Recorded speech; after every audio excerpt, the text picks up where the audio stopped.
Ang lalakas ng tunog, pasiklaban ng ingay. Kaya yung motor natin na Raider, kakabitan natin ng bagong tambutso pero dun sa legal. Kamakailan ay binigyan ako ng bagong motor ng TRC Racing. Kaya ipinost ko to para makahingi sa inyo ng idea na ipapangalan ko sa Raider. Sobrang daming nagkomento at nagbigay ng pangalan. Sobrang salamat sa mga nagkomento at yung oras nyo'y sa aking inilaan. At binasa ko isa-isa at ang pinakamaraming komento ang salitang angas. Kaya ang ipapangalan natin sa kanya ay Angas. Hindi Agnas Angas.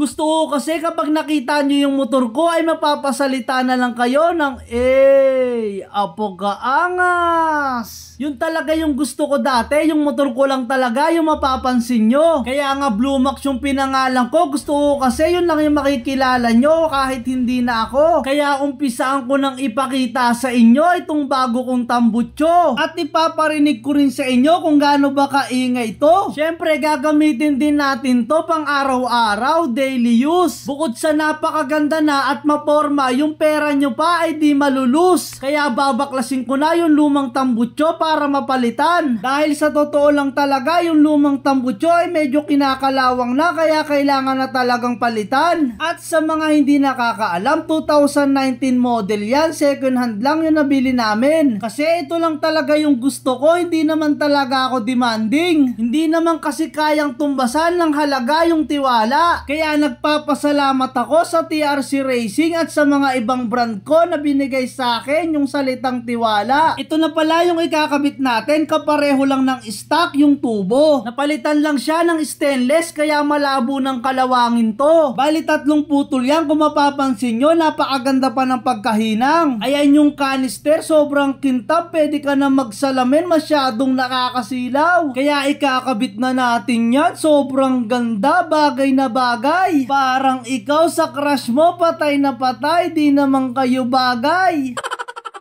Shoutout ko na rin yung tropa natin na nagbigay sa akin ng headset habang kinakabit ko itong tambutso. May magagamit na rin ako habang nag-e-edit at nagbo-voice over ako. Maraming salamat tol, kaya ano pang iniintay, sound check mo na yan.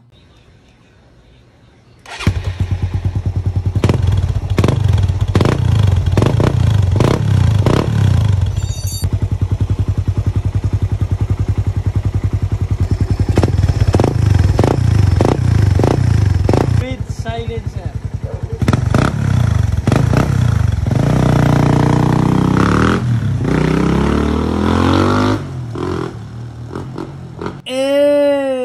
Apagkaangas! At kung nabibiting ka naman sa tunog, pwede mong tanggalin yung silencer dyan sa tip niya. Kaya ipaparinig ko rin sa inyo kapag natanggal ko na. No silencer.